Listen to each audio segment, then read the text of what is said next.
All right, we are live. Hello, world. I'm excited for office hours today. Let me just get my screen share going. All right, we are live. And grab that and paste it in Discord here. And so this is where everything happens is in Discord. And for those of you who are new here, Office Hours is a weekly time for you to come and ask me questions about stuff, and I will do my best to answer. I can't promise that I will always give the right answer, but I promise that I will do my best. I'll give the answer that I give. How about that? I can't always promise that I will know the answer, but you can ask and I will do my best to answer honest questions. I give priority to folks who are in the Zoom call, and you can leave questions throughout the week in the KCD Office Hours channel. And when I get through questions in the Zoom call, then I come into here, and I think, I guess I must have answered this because they said thanks. I just don't remember that question. Yeah, I think I do actually. And so it looks like, Alyssa, you're the only question in Discord, but you're also here. So let's start with you. Awesome. Yeah, I was surprised. Actually, the only one.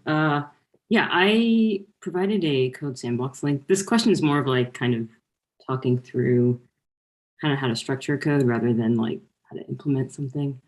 Yeah, not sure if you read the question there. I know it's kind of I haven't read it yet. No. I can kind of outline it, but basically, I had to implement a search and filter feature. And as I was kind of working through the complexity of that, I was kind of, I really try to adhere to the AHA programming principles and, don't sync state, derive it, and all those kind of things. But sometimes when I'm dealing with a little more complex state management, kind of have trouble deciphering like what to do. So I can't show you like the exact code I did for work, unfortunately. So I tried to like simulate it as best as possible, and so you can get the gist. And I just kind of want to get your opinion on how would you maybe structure something to deal with kind of what I was dealing with, and then just kind of have more of a conversation about like when do you reach for an extraction and all that kind of stuff. Just totally cool. So yeah, that's kind of fun. Yeah, so this is kind of a little, we use Apollo GraphQL, and we use like Apollo client on the front end, and so like this is kind of like a simulation of like you type in there. And we have like a autocomplete search component that's basically like a wrapper around the downshift component. That allows you to render things like if you have no results, it shows a certain menu thing and all this stuff. So if you like type and look at the, I put some comments in there, like we need to call the use lazy query hook from Apollo, and I provided a link in the code as well. And then call a helper function to format the data, and then set the current filter that's being applied in state, and then display like specific styles and stuff based on the filter and the results. So I kind of thought of like, I can kind of walk you through the code, and we use TypeScript, but I have this in just plain non-TypeScript here. But like what I did, like if you like scroll down a little bit in there. So like there's the use lazy query. So like this kind of simulating, like we have 4 different endpoints or queries we need to make based on the filter that's being applied in the search. So what I did was kind of, what made sense to me at the time was like, okay, I'm going to try and split this up into like kind of a reducer function type thing. And so if you scroll down a little bit, I have like a, and then, I kind of left some comments. I just have like, okay, it kind of, everything kind of funnels through this handle search function. And then we kind of dispatch, and then I pass in like the tab filter is being applied and just the raw results. And then that dispatches as a reducer function file. If you open up the utils folder, and you're there. And so that kind of just funnels, if you scroll down here, and it kind of calls like helper functions that will format it and all that, and just kind of keep it centralized so that I just had one state. But technically I can just use like Apollo with their use lazy query hook returns back the data like already. So I don't really technically need to be storing it. I'm kind of storing it formatted, and I could like format it on the fly. So I guess my question is like, is this like overkill? It made sense to me to kind of keep it clean and organized, but you could also kind of go like, I guess, the object mapper route where you're like, okay, you're on this filter, do this? Like, I don't know. I guess this is kind of like, how would you handle something like this if hopefully it's making sense and if I need to clarify anything? Yeah. Let me walk through this. First, I want to say, since this is just like a little thing that you threw together, Yeah. I'm impressed how much work you put into making it look nice. It took So longer than I wanted it to, but yeah, I was yeah. trying to convey the concepts. I think that's pretty cool. Yeah. Okay. So let me just make sure that I understand this handle search. This happens as part of the input value change. Yep, that makes sense. And so when the input value changes, you call this with the value that has been given. So Yeah. it's whatever I type in here Yeah. is what the value is. And then the handle search, it looks like it's taking a tab filter first. But here it looks like you're Yeah. just calling it with the value. Am I misunderstanding something? No, you're right. I just like this is kind of like half implemented because it was taking me a long time to get it. So yeah, because essentially what can happen is in addition to like searching and wanting to call the query, they also want it to that if you say you were on tab 1, but then you clicked on tab 3, we would also want it to query based on like, so it's like 2 scenarios where like if you're typing and if you change the tab. So so yeah, but yeah, no, you're not missing anything. I just didn't add it there. It's just Okay, got it. So this tab filter, is this actually the thing that I've typed in here, or is it the filter that I've selected? this filter that you selected. Okay. So yeah, we have the tab filter and the search value, and we do actually want to make a different query. So that's why we've got these 3 different tracks. Right. So let's see. Tracks 1, is that, I don't know Apollo very well. Yeah. But is this data value a function that you call to get the data? Is that what that is? Yeah, and that's where I was saying Okay. you technically derive the state from that. Is it kind of that gives Yeah. you. Okay. So and then what you're doing is you're saying when I get a response from that query, it's giving me the response data, but I also have the tab filter and I want things to look different based on which filter is applied. Yeah. Yeah. Okay, I got it.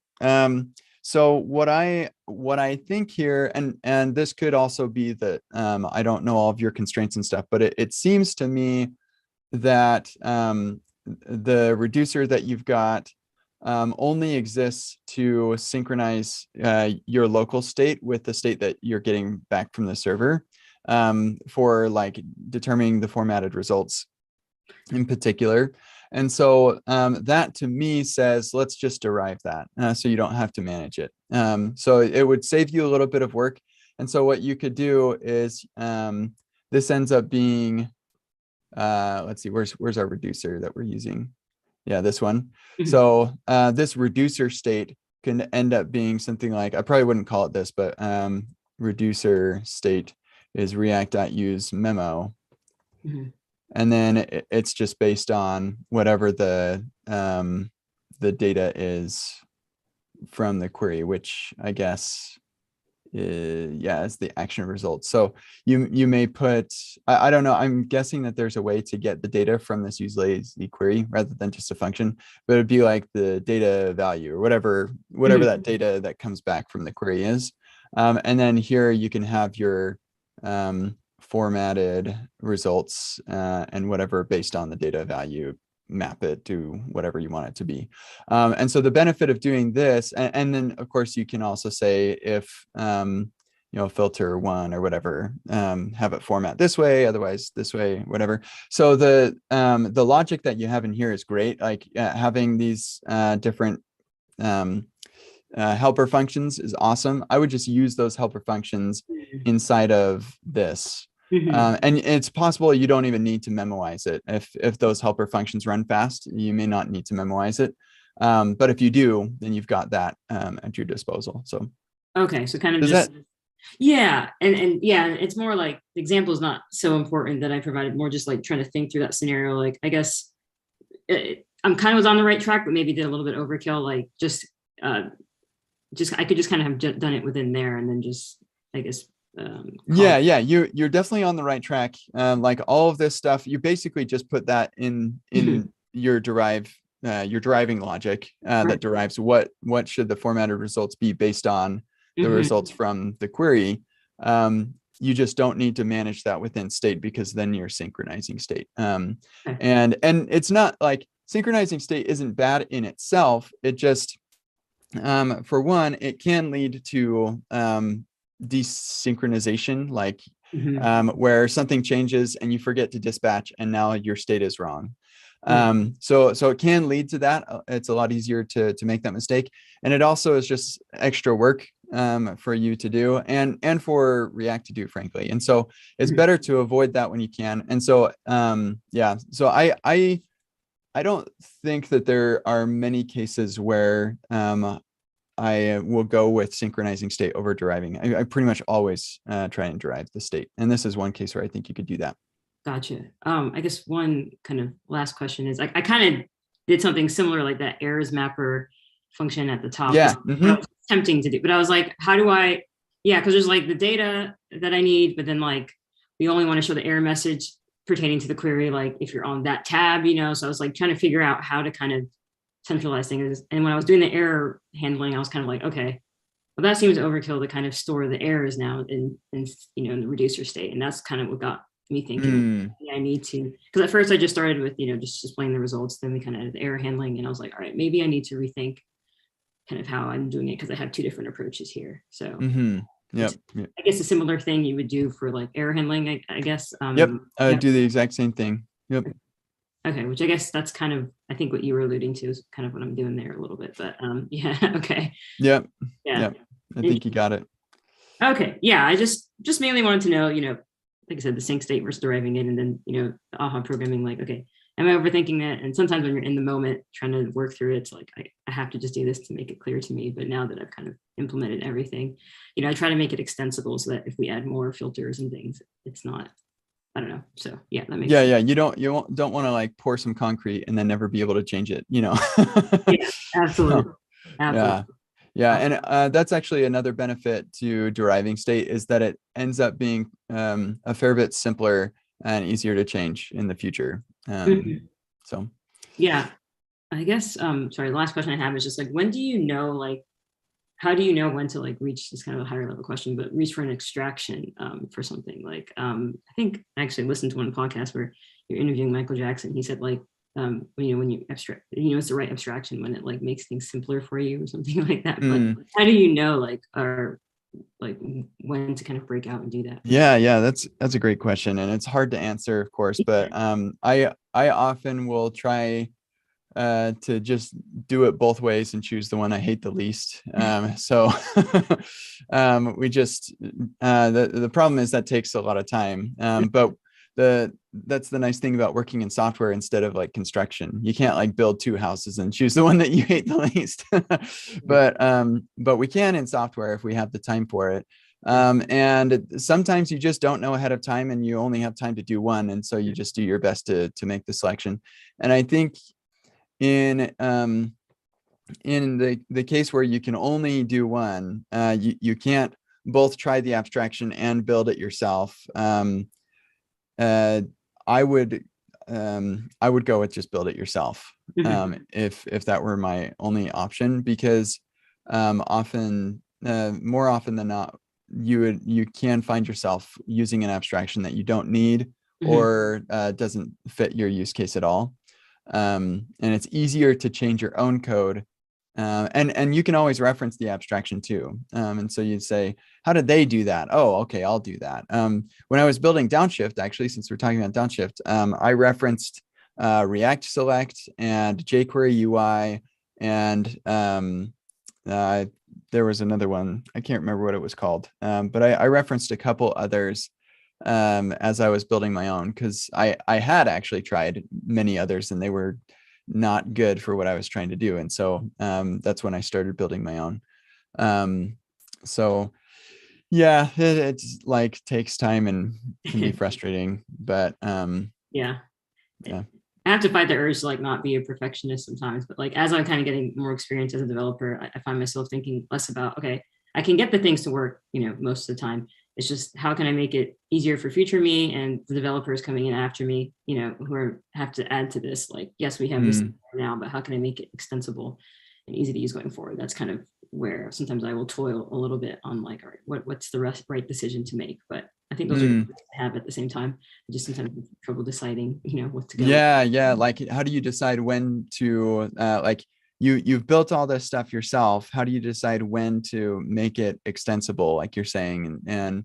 Um, and I would, that's the spirit of AHA programming is, you don't do it until you know that you need it to be. The, because making something extensible, so rather, like, to be more precise, making something that will fit in more context than it currently needs to, will absolutely make it more complex. It just does. And the challenge there too is, if you're writing tests with this thing and you're like, oh, it would be really cool if somebody could, change the reducer that they pass. So we're going to use the state reducer pattern on this. But nobody needs to do that. You just decided you wanted it to be able to. State reducer pattern may be a bad example because it's pretty straightforward, easy one. But let's just use that as the example. So now you're going to write a test to make sure that that can happen, because that you wanted it to be extensible. And then in the future, when still nobody is using that feature that you added, somebody comes in to change things and they see that there's a test for it and they say, oh, well, I need to make sure that that still works. And maybe that test breaks because of their changes. And now they're doing work that is only necessary because you have a test for it. And so the test now exists for itself. And so this is one of the reasons why I talk about AHA programming, is because the alternative is doing work that doesn't need to be done.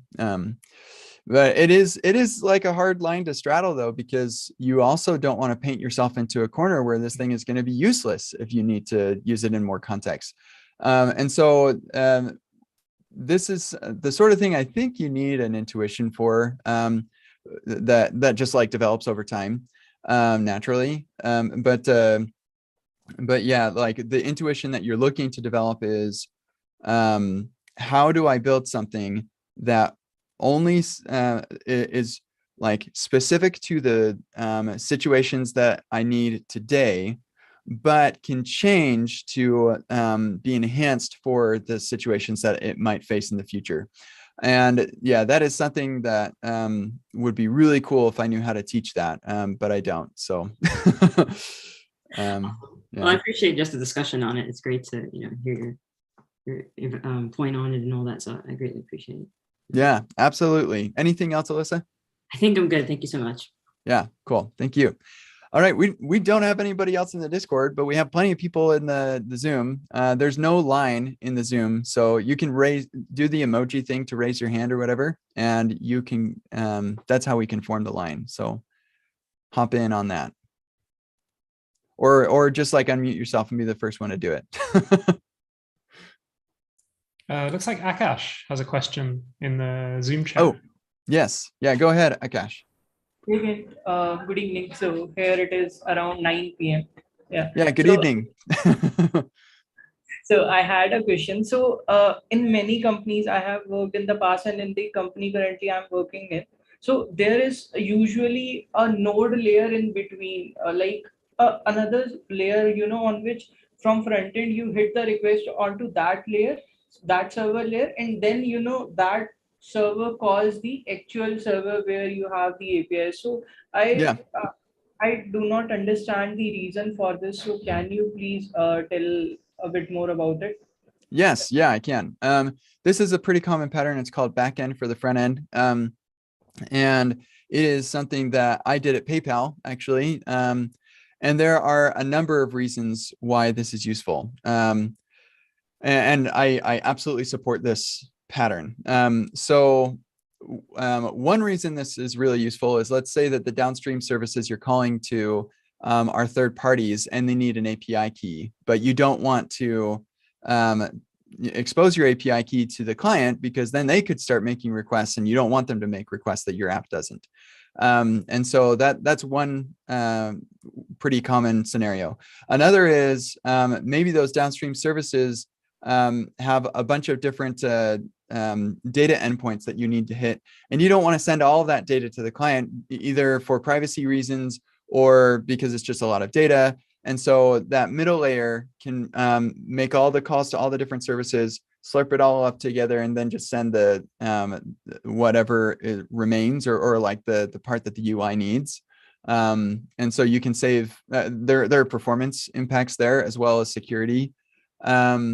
And another one I think is organizational, where you've got the team that's responsible for interacting with the database and persisting data and all of that stuff, being separate from the UI team. But the UI team also needs to have some server logic that they implement themselves. And maybe they're interacting with multiple different other teams that are backend services teams. And so by necessity, the UI team just decides, hey, we're going to make a little server so we can do server stuff, and then call into those backend things. And I think this will actually be an even more common pattern with Remix, because Remix can be a backend for your front end. Like, so it is, Remix is for building web UIs, as well as like backend services, but most commonly it's for building web UIs that interact with either a database or a further downstream service, or like a .NET API, or like a whatever API. And if I were still at PayPal, I would 100% be migrating our stuff to use Remix, because we were doing backend the backend for front end pattern. And Remix is really well suited for that. So yeah, this is a super common pattern. I think it's great. The alternative could be that you have your own server and it talks directly to the database. But I think there are pretty compelling reasons to not do that. And like I said, lots of them are organizational. So anyway, does that answer your question? Yeah, so here we are making a trade-off between the performance. I haven't measured it, but I can see that if you are calling your server directly, it would be faster than having a middle layer. So here we are making a trade-off between security and performance, right? Maybe I would be surprised if yeah, in fact, I'll bet the backend for front end is faster in many situations, largely because those downstream services, unless you have complete control over those things, they're going to have a lot of redundancy or like unnecessary stuff that your clients don't need. So like extra data and stuff like that. And so your middle tier allows for the opportunity to consolidate and to filter and to do a bunch of stuff so that the client doesn't have to do that work. And if you make the client do that work, then they're having to request more data than they actually need. And then of course they have the processing power to filter it down and whatever as well. And so it's not necessarily slower to have a middle tier, depending on what APIs that you're interacting with and stuff. It could be faster. Okay. Thanks, Kent. Yeah, that's it. Cool. Hey, Logan. Hey, you caught me off guard. Surprise. Good morning. Again, I appreciate everything that you do. This is awesome that you do this. Have a few questions. The first one is actually just HTML. So we had a requirement where we basically are making it, if you can imagine on mobile, an entire card like structure, a button that pops a modal. So for some reason, I decided to validate the HTML because I wanted to know if you could do that. And it turns out you can't actually put a div inside of a button. You can, right? It renders fine, it looks fine, but it's actually invalid HTML. Now, I kind of wanted to talk about some solutions to that, and also what are downsides of invalid HTML, because the solution that we've basically come up with, if we want to conform to this valid HTML, is just to do a bunch of spans with display block or display flex, because span elements are technically eligible. If you look at the W3C, whatever, it says that buttons should contain phrasing content and a span is eligible. So I'm just wondering if that's just like a band-aid, or if you have any ideas, and that's just the first question. Yeah, cool. So let me make sure I understand the use case. You want to be able to click on the button and the button itself turns into the modal. Is that it? The button is a trigger for the modal. Oh, okay.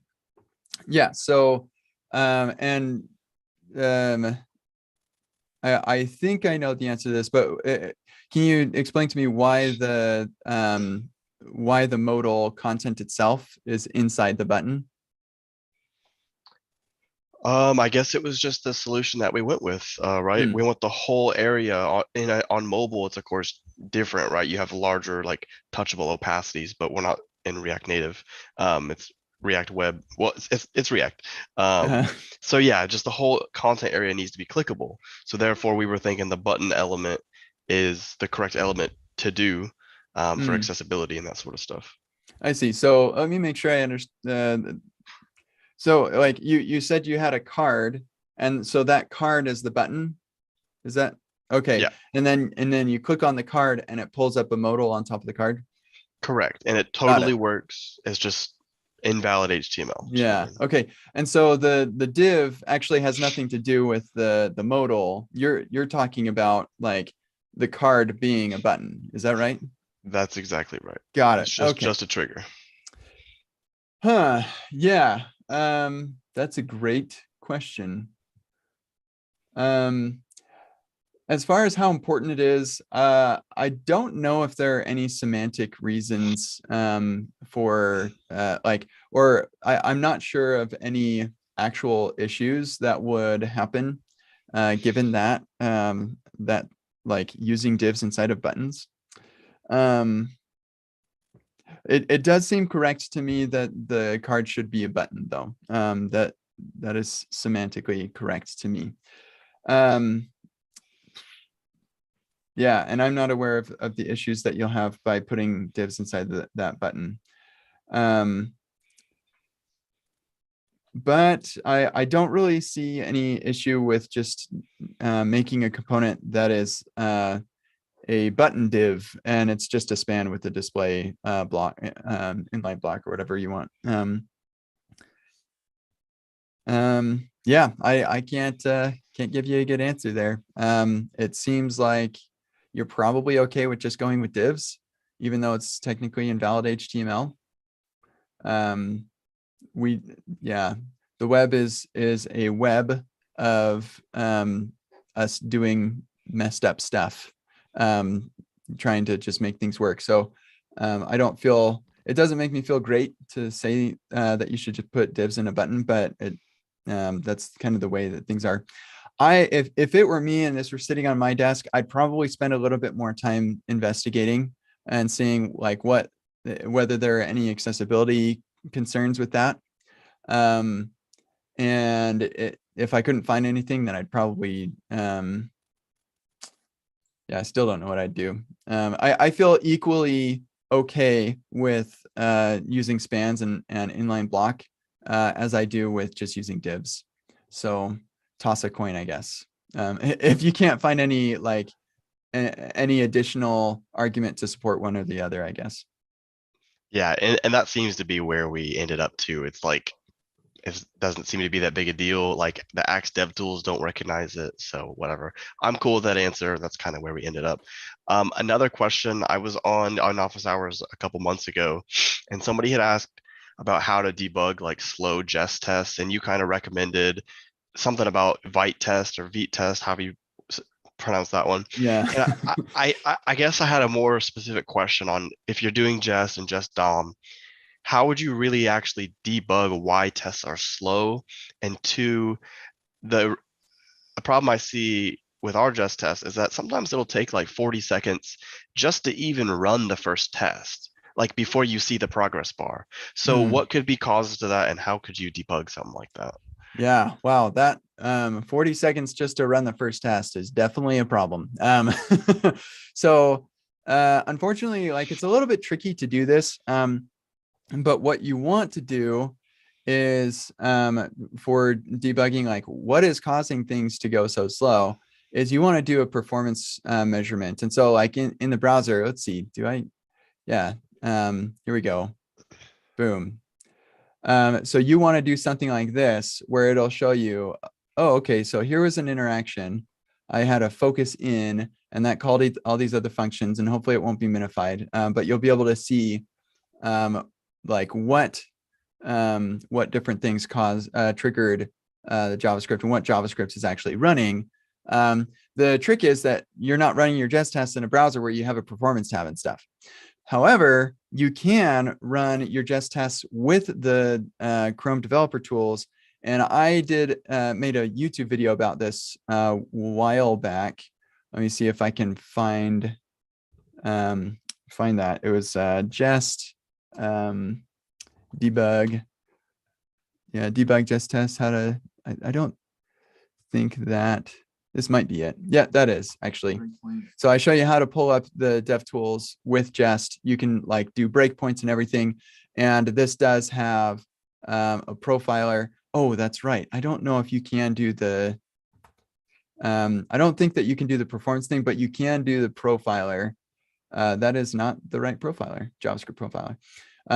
And so you can record this, you can do some stuff and you can stop it. And then it'll give you some information about, okay, where's all of the time taking and stuff.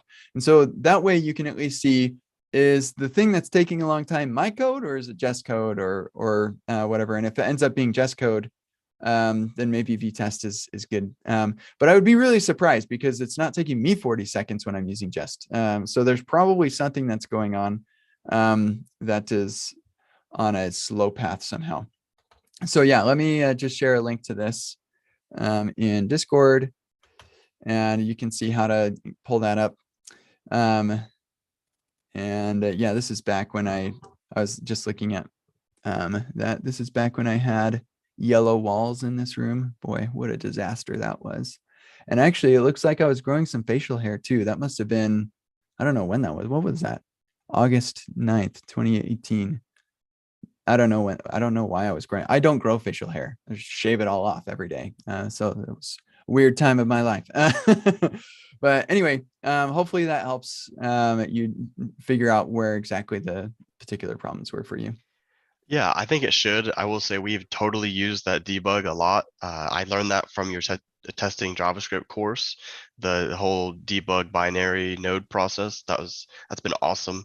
It's been well taken at my company too. They're like, wow, I didn't know you could do this. So it's been great. Didn't know about the profiler though. So I will definitely look at that. And then one more small question, more of just, I guess, a comment, because I think it's funny. But last time I was on here, I was talking about, how to properly do like a reducer with context and async action. So I was referencing that document that you had. And it was funny because at the same time, I was thinking about the performance downsides of what I had done, like a big context object.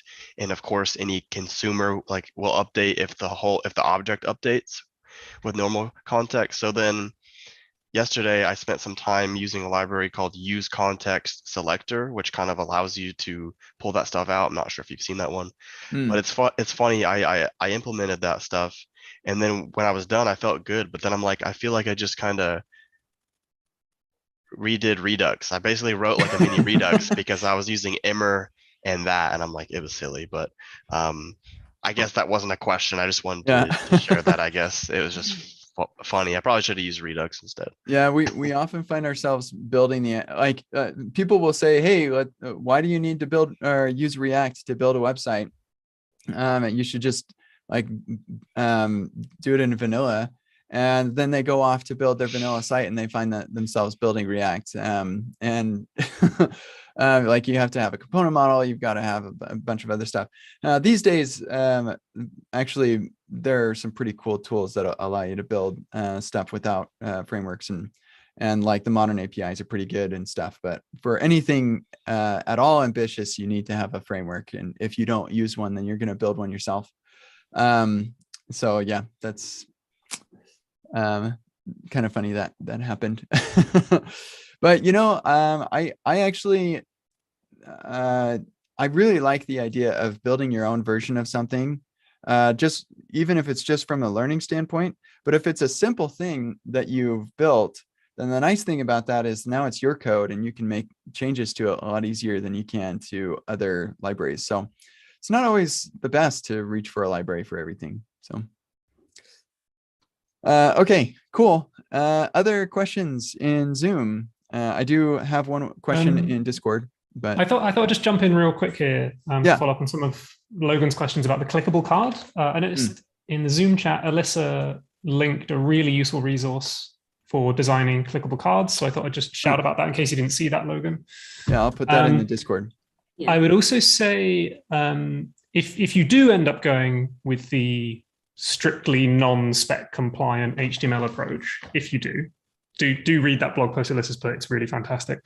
But if you do go with the non-spec compliant thing, make sure you test all the target browsers that you're doing. If your company or your project know what target browsers you intend to support, just test them like crazy just to make sure you're totally fine. Don't just do it works on my machine. Test every possible device, every possible browser you can get your hands on. As long as you've done your due diligence there, then you're probably fine. If you don't know what your target browsers are, then that's a bit more of a concern, because there's more than just Chrome, Safari, and Firefox these days. Like if you look at actual internet traffic around the world, like there's browsers in China that I've never heard of, but you will have some users using user agents that you've never heard of. And when they start coming to you with their bugs and say, why doesn't this card component work in our browser? You go,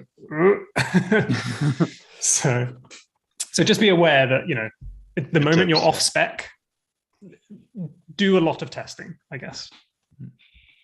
Good Yeah, points. that's actually a really good point. I would probably go with the spans, just to be safe, so you don't have to do all that research. So cool. Okay. I'm gonna try and say your name and you can correct me, please. Is it Nivkithan? Maybe. Yeah, it's Nivekitan. Nivikithan. Cool. What would you like to ask? So basically, I just created like a project, a small app. So I just want to ask you like a opinion on it, and I also have certain problems with it, like 2 to 3 problems. I could not find a solution to it yet. But Okay. I shared a link. Yeah, Do you want to share your screen, or are you gonna just share a link? I can share a link. Okay. Yeah. You should see it in Discord. Perfect. Yeah. So okay. For on your screen is showing a lot bigger. The tutorial box is so big. Sorry. Do you want me just to review it, or did you have specific questions? Yeah, just okay. No, I think this is another problem I have to fix. I can fix it. I have no problem with that. Can you go click next? Yeah. Yeah. So okay. So now can you see that the picture came up? The picture didn't change, right? Mm-hmm. So that's the problem. Like when the So screen is small, it will go overflow. I could not figure out why it's happening. So you're asking why did the picture not change at the same time as the text? No. That I could understand because it's making this request and it's getting the picture is taking some time. But like the size, like 1 minute. I think I have to share my screen. Your screen is big, so it's not showing the overflow problem. Yeah, sure. Go ahead.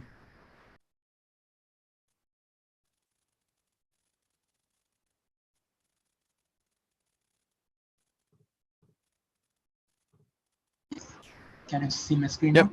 I can see it. Yeah. So basically right now, can you see, like if I reload it? So this is my like home page. And if I click next, you can see it's like expanding that going inside, right? Yeah. Yeah, I mean that's the problem. Like I have explicitly set a size to like some pixels, like 200 pixels, something like that. But even then, it's getting size is getting increased, then it's decreasing. Yeah. Okay. Well, it could be a couple of things. Without looking at the code, I'm not totally sure what it could be. I can share it with GitHub if you want. Like the Yeah, file. yeah. Do you want to show me what that looks like? Oh, you got that. Sweet. You go there. Yeah. So here, I'll take the screen over Yes, I've stopped it. so that we're all looking at the same thing here. Okay, so we've got some state for managing which one we're looking at. We have the dialogue and Like if you go down, it will be the first, I think the second page, yeah. okay, got it. Okay. Sweet. Yeah, so you've got the image, you've specified the size. You haven't specified the size for that one or Yeah, the other resolution ones. matches it, so I just left it. I see. Yeah. Okay. So I'm not totally sure, but I'm thinking. Let's think how this happens. So as soon as you change the page, you're going to display it right Next. here. Yeah, right Yeah. there. So let me look at what that page is doing really quick. Where's page number? Ah, got it. Okay. Cool. Yeah, that's kind of interesting. Okay, yeah. So as soon as you change the page number changes. We grab some brand new JSX elements. And so it should render we go from this one to this one. It should render this image. And it should set that width and height at that point properly. You're not using some like CSS and JS thing, are you? No, it's a Tailwind. This is all just Tailwind, like regular. So no like twinned or whatever. It's just regular Tailwind. No, just regular Tailwind. Okay. So that CSS should already be on the page. So as soon as that shows up, it should just set that size. Let me here. I actually did see this happen. Whoops. It only happens when you are doing it for first time. Once it's loaded, then it works normally. Okay, so that sounds like there's something with the caching. So I'm going to disable caching. We're going to hard reload, and we are going to throttle to slow 3G. And then I'm going to do okay. So that does say the width and height of 20 rems, which I think that is like how big it is. Like that looks like 20 rems to me. Yeah, I think right now I didn't make my site responsive, so if you like decrease the size of your DevTools. So now we're looking at it. Okay, I know what's going on now. I got it. So it's your aspect ratio. So the previous picture is what am I trying to say? Previous picture is a square. This one is a rectangle. And so while the image is trying to load, the way that the browser works is when you update an image source, it actually will keep the old image there while it's going to get the new one. And so since you changed the image source size from where it was to 20 by 20 rems, the image jumped up to that size while it's waiting for the new image to be fetched. And this is why when you navigate back and do it again, if it's in the cache, you don't have this problem because it switches instantly. So the solution here is actually, I'm pretty sure that you can just add a key prop to the image, the way that you're doing this, I don't think you should need to do it this way, but try adding a key prop actually to this one on page, say key equals current page. And that will make it so that rather than just replacing the source URL, it will completely unmount the component. It will remove the image element and make a brand new image element. And so then the browser is not going to preserve the old image. It will just be blank until the new image arrives. And yeah, and then you have to start thinking about, okay, so how do I make sure that image loads faster and stuff? You can start doing prefetching, you can optimize the image and stuff like that, but you won't have this problem. Does that answer your question? I'm pretty sure that this is going to work. You add a key prop to this and it'll work. I can understand, like I just have to add a key, then it should work. Like I can put key equal to page, current page number, Yep. then it should work. Yep. So like, the second question is that, like if you open at my page, at a website, just close it and. Sorry, if I do what? Yeah, can you click escape and like refresh? Sorry, do what? Yeah, skip this tutorial, like the skip button. Oh, got it. Yeah, so basically right now under each cells, right? So I have explicitly set the size to be 50 pixels, like width and height to be like 50 pixels. But when I resize the browser, it changes, like it goes smaller. I expected not for zooming, like resizing, like. Got it. Yeah. So I expected it just to like make overflow and show the scroll bars. So that's why I said it, but it just became small instead of showing the scroll. Okay, so you want to make it so that if I change the size of my viewport, that the scroll bars do or do not show up? It should show up. Okay, well, I am getting a scroll bar vertically, so you want a horizontal scroll bar as well? Yes. Okay, well, let's see. The way that you've got this set up is you have this as a flex container, and so flex is going to make it flex. It'll flex like this for each one of those these rows. And so what if you want to maintain the shape for all of these being a square, then you need to explicitly set the width of each one of these flex containers, and then set this one to do an overflow, or maybe, yeah, pretty sure this one make it overflow horizontally and vertically. Yeah, do overflow scroll bar. Pretty sure that'll work. Asking me CSS questions is not always going to lead to very confident answers. Yeah. So I also just like wonder, I not only have to set explicit size for cells, I also have to set the explicit size for like containers also, like the row. Yeah, so once you make something a flex container, it looks like apparently the width and the height are not going to be honored.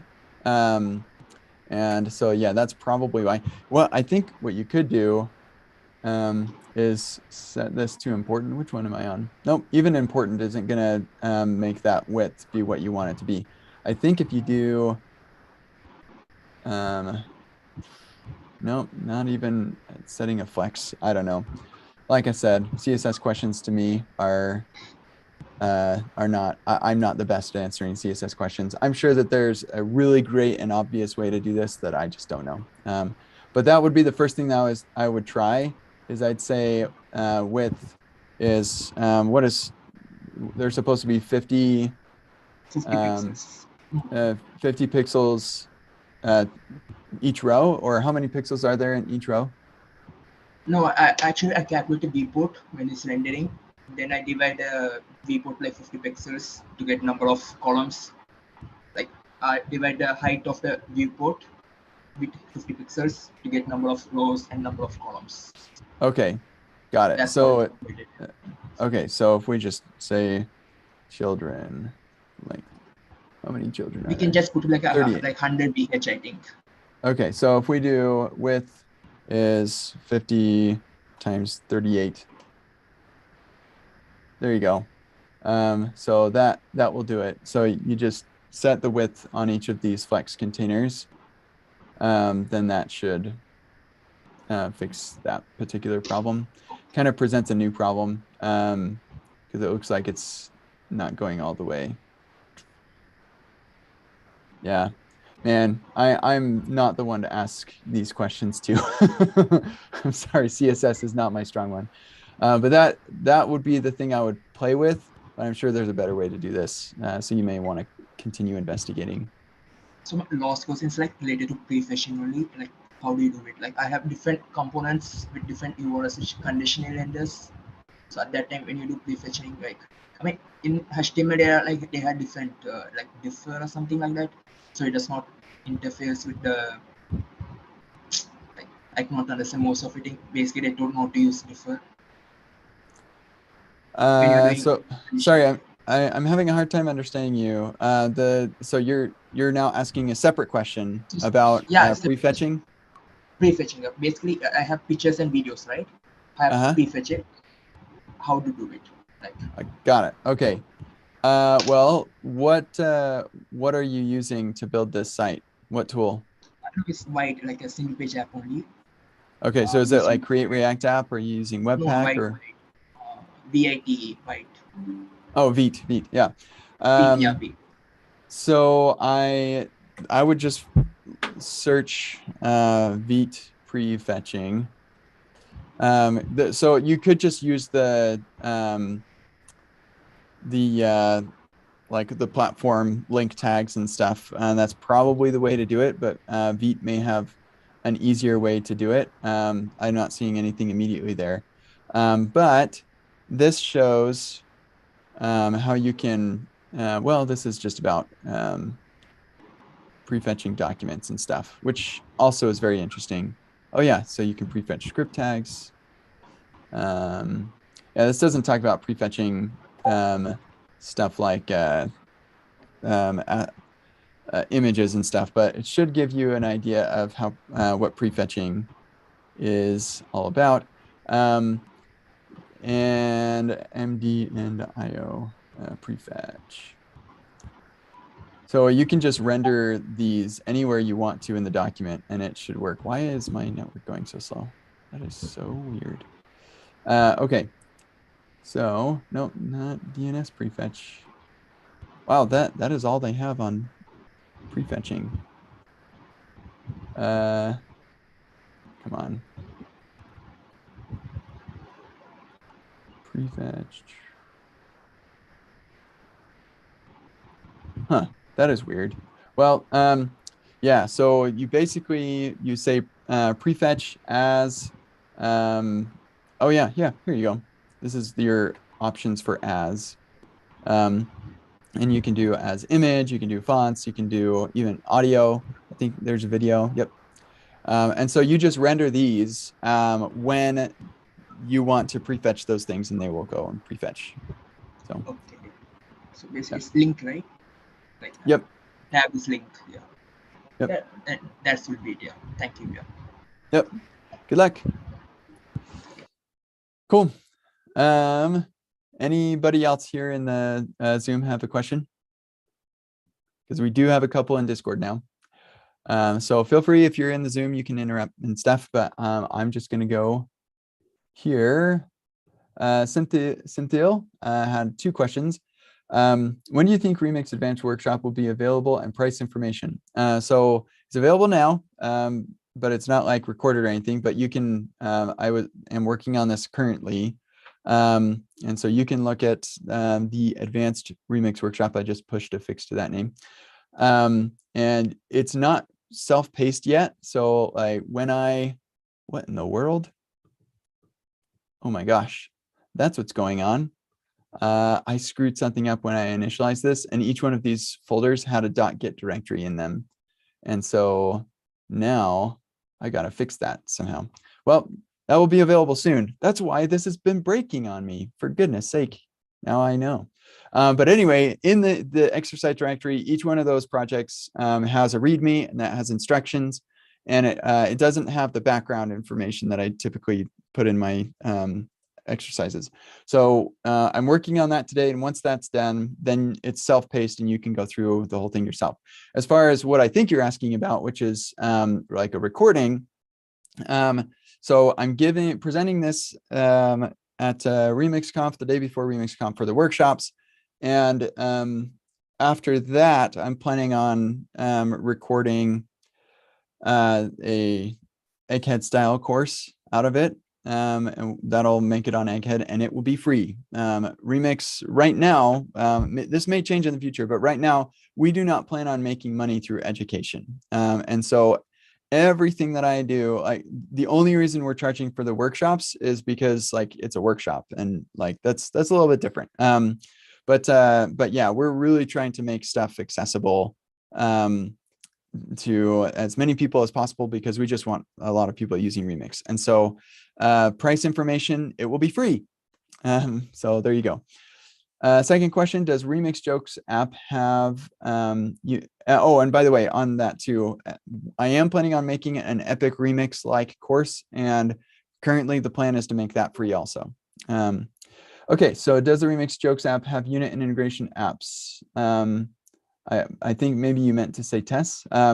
I would like to understand how much time you spend on what type of tests and how much coverage to aim for.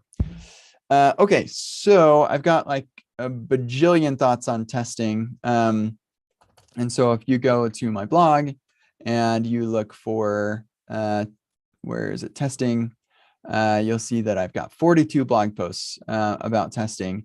And there is one specific, there's one in particular, coverage, how to know what to test, that I think would be useful to you. This has nothing, so in particular, Remix Jokes app does not have testing at all. In Remix apps, I'm finding that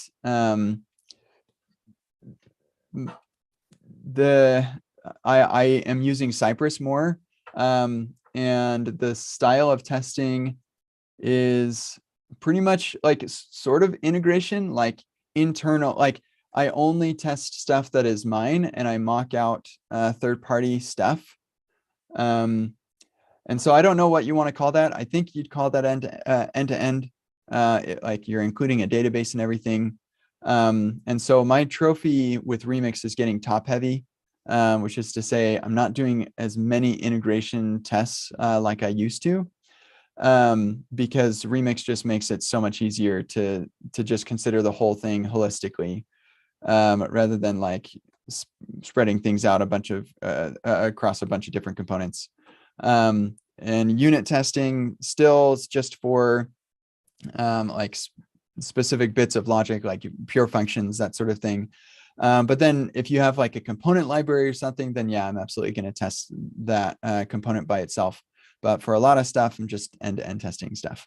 So, and we are still in the process of figuring, we've figured out what we want to do for an abstraction for testing stuff that's using Remix, like the link and different things like that, Remix components. We just haven't been able to prioritize that work yet, but that is still coming for that. Okay, Jeremy, can you use Remix without the server? My use case being I only have access to Apache server, no node, or is this more of a use case for vanilla React? Okay, so the answer is no, but React Router is getting a lot of the features of Remix, and so you will be able to use lots of those features very soon.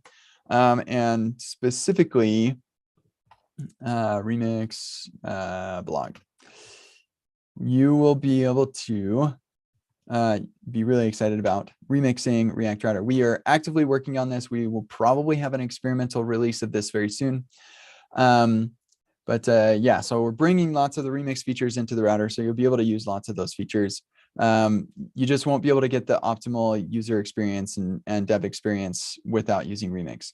Now, something to consider is that lots of CDNs do support running code at the edge. And in particular, a lot of the companies that say, oh no, we're never going to deploy Node are the same companies that are using Akamai or AWS.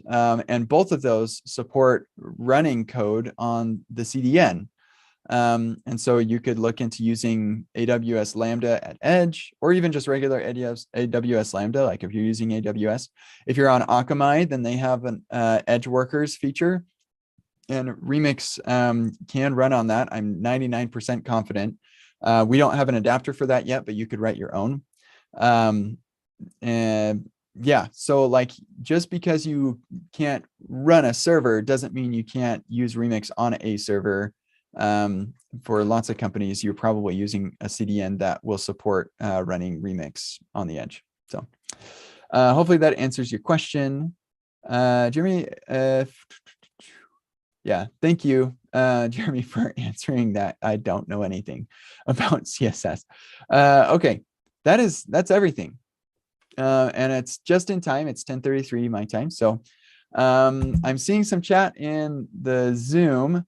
And that is fine. Try to keep chat in Discord so that everybody can see that.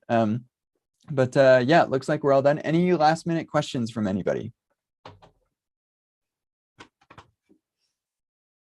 Cool. Great. Then I'm gonna sign off. Thanks everybody for hanging out, and we will see hopefully some of you at Remix Conf next week. So if you're still looking, we are still selling tickets to Remix Conf. And actually, I'll tell you right now how many attendees we have currently. So we have, because I'm super excited by this. We literally open sourced 6 months ago. We have 324 attendees to our conference. That's nuts. I was just at Reactathon. That's more attendees than Reactathon. A React conference in San Francisco. This is a Remix conference in Salt Lake City. And I just can't believe it. And like Reactathon is an established React conference too. It just blows my mind. Yeah, if you're not paying attention to Remix, then maybe try to pay attention to it, because this thing is going to be huge. And they're already, like I saw somebody tweet that clients are asking for Remix on Upwork. Somebody got a recruiter message asking for Remix experience, 5 years, please. So yeah, Remix is growing crazy fast, and I can't wait to see all these speakers at the conference. It's going to be amazing. Also, we are, here's a little pre-announcement for you. We are planning on RemixConf 2023. And so on the day of the conference, we're going to have a huge sale on the tickets. And so if you want to get a super duper early bird, then you can get a huge discount on that. And then the other thing that I'll just mention is, where is it? Yeah. So this is a pre-announcement of the new free course on Egghead that I made about Remix. This is not the final artwork. That's why it's a pre-announcement, because it's not, the artwork's not done yet. But you can go through this. It's an hour and 20 minutes-ish, and it's pretty sweet. So if you wanted to get up and running with Remix, you can take a look at that. I'm not going to give you the URL, so you have to look at this and type it out yourself, because it's not officially released yet. Okay, cool. That's it. Thanks everybody for coming and hanging out. This was a good time, and we will see you next. Oh, actually, I normally tell you what to expect by way of when the next time will be. So I need to update my site. I don't think it's updated yet, but next week I will not be here for office hours. The week following, I will not either. The week following that, I should be. I think I will be. Oh man, I just realized. Is that gonna work? I just realized I have a meeting on that day in the evening, and I don't know if that'll work. I think it'll work. Yeah, I think it'll work. Anyway, so I should be around on the 10th of June. So that'll be the next time we see each other.